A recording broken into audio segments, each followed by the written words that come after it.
আসসালামু আলাইকুম ওয়া রাহমাতুল্লাহ।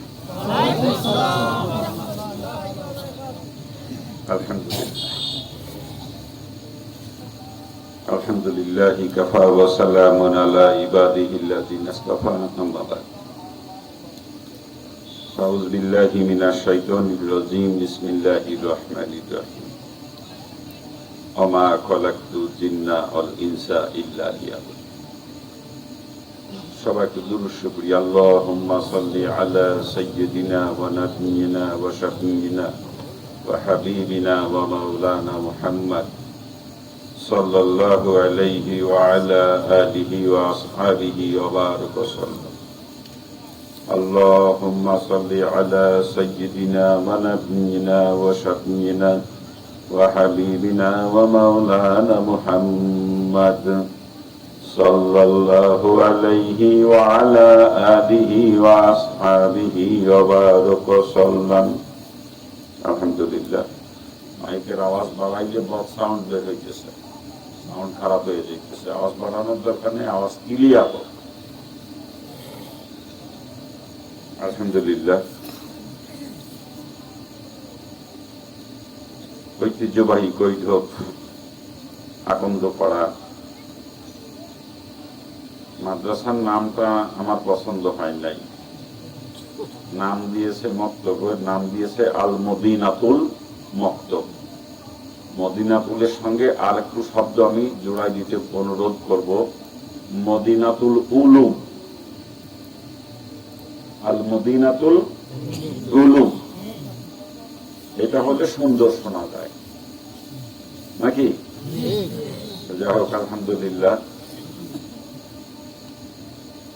এই কোরআনী প্রতিষ্ঠান সংলগ্ন ময়দানে এলাকাবাসীর সহযোগিতায় এলাকার যুব সমাজের উদ্যোগে আয়োজিত আজকের বাৎসরিক মাহফিলের সম্মানিত সভাপতি, সম্মানিত প্রধান অতিথি, বিশেষ অতিথিবৃন্দ, সম্মানিত পৃষ্ঠপোষক, উপস্থিত মুআজ্জাজ ওলামা হযরত, দূর দূরান্ত থেকে আগত দিনদার ইমানদার আমার ইসলাম দরদি বাবাজি ও ভাইজানেরা, পর্দার অন্তরালে শ্রবণদাতা আমার স্নেহময়ী মা ও বোনেরা এবং আমার স্নেহের কচি কাজারা, আপনারা বাদ মাগরিব থেকে নিয়ে দীর্ঘ রাত পর্যন্ত বিভিন্ন ওলামা হযরতের জবান থেকে কোরআন হাদিসের আলোকে অত্যন্ত মূল্যবান আলোচনা শুনেছেন। এখন আমি নালায়েক আপনাদের সামনে উপস্থিত। আল্লাহ পাক যদি তৌফিক এনায়েত করেন এবং সাথে সাথে আপনারা যদি অন্তর থেকে দোয়া করেন, আমি আপ্রাণ চেষ্টা করব কোরআন এবং হাদিসের আলোকে সংক্ষিপ্ত কিছু কথা আপনাদের সামনে বলার জন্য।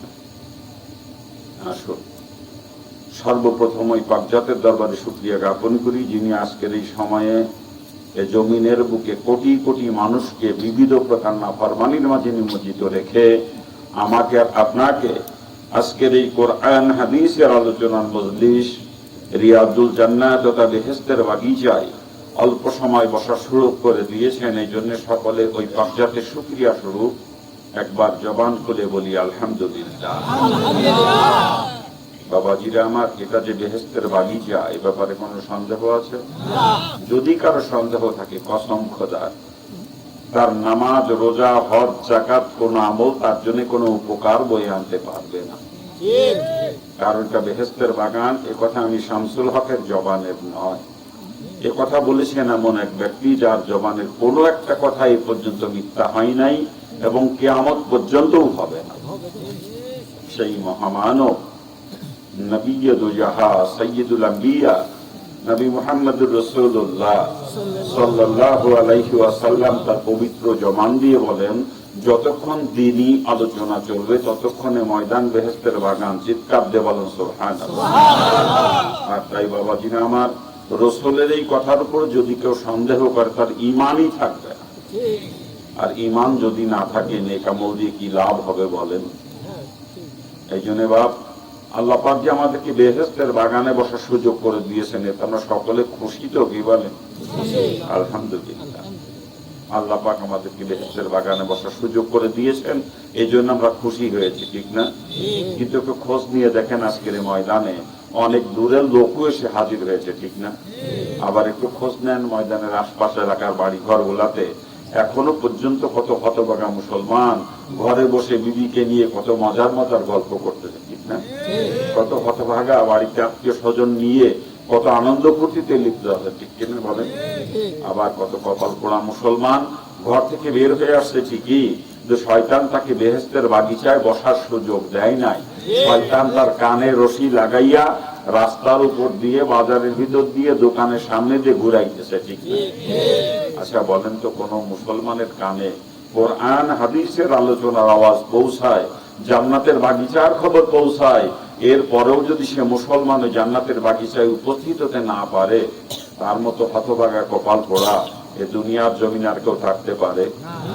এই জন্য ভাব, আমি আলোচনা শুরু করার পূর্বে যে পর্যন্ত মাইকে লাউড স্পিকার ধ্বনি পৌঁছায়, এত অঞ্চলের প্রতিটা মুসলমানের পায়ে হাত দিয়ে অনুরোধ করব, যদি সত্যি নিজেকে মুসলমান বলে দাবি করে থাকেন, আর দেরি করবেন না, দ্রুত মজলিসে চলে আসার চেষ্টা করেন।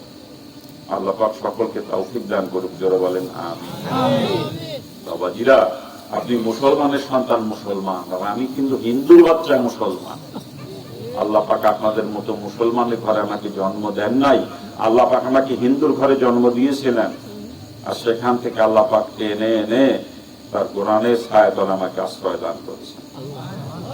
এই জন্য আমি আপনাদেরকে অনুরোধ করব, যদি মুসলমানের সন্তান হয়ে থাকেন আর দূরে দাঁড়িয়ে বসে থাকবেন। আমি হিন্দুর বাচ্চা মুসলমান হয়ে কোরআন হাদিস আলোচনা করব, আর আপনি মুসলমানের সন্তান হয়ে দূরে দাঁড়িয়ে বসে থাকবেন, এটা কখনো মানায় না, ঠিক কিনা? জোরে বলেন, কি জোরে বলেন, ঠিক কিনা?